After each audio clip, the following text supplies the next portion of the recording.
What's the biggest difference between fall fishing and spring and summer fishing? It's tough.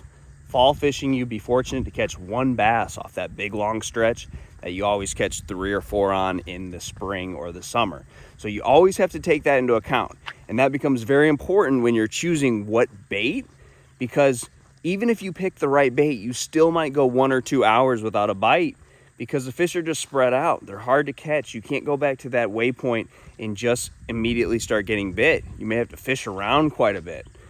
They're not all hunkered down on that place. They're in a big general area and you got to relocate them. So that's what you need to always take into account this time of year. Is it's not going to be easy and fun all the time. You're going to have little windows where you may get around a group of fish and do some work, but until you get around them, you're going to do a lot of searching and a lot of guesswork without a whole lot of reward. Welcome back to the channel. Thank y'all for hanging with me on this Saturday. So I didn't want to sound too negative right there, but that is just how fall fishing is. You know, the fish will group up in areas, but they're typically not going to group up just on that one X right where your waypoint's at, where you can just make continuous casts.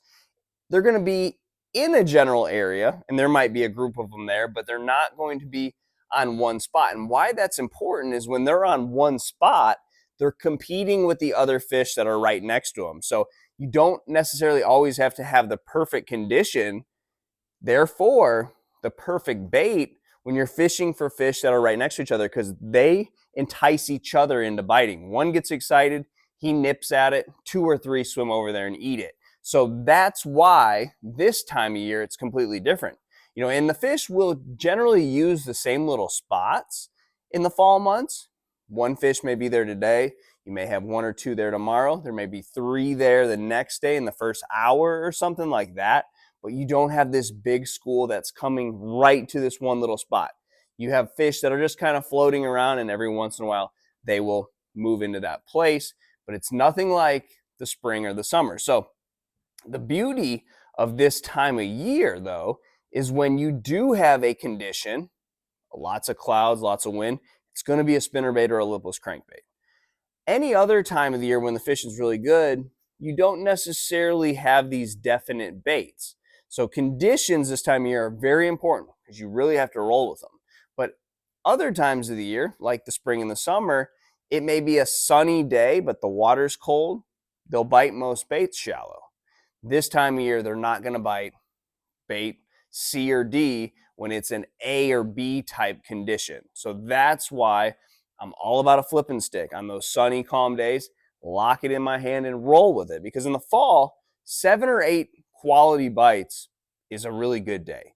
And that's what you should be fishing for. You should be looking for those bigger fish this time of year in the parts of the lake that are yielding bigger fish. Could be the creeks. Maybe the creeks are turning on.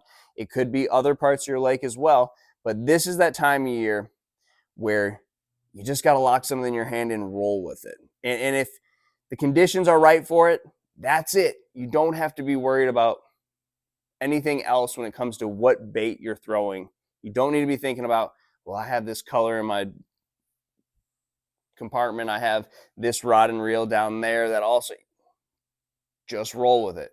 You got to take into account that the fishing is going to be tough this time of year, and you're just not going to catch 100 fish like you sometimes do earlier in the year. So that's the biggest takeaway, and that's why I continue to hammer home this condition thing. When you have the right condition for a bait, just roll with that bait and take with a grain of salt how the fishing is. It's usually not very good. And it's catching up here. It's been so good on this lake, on Guntersville, July and August. It's starting to change, it's starting to get tough. And it's not just turnover. There's a lot of things that are going on that are going to make the fishing tougher. Try what I told you today. Good luck to you, and I'll see you on the water.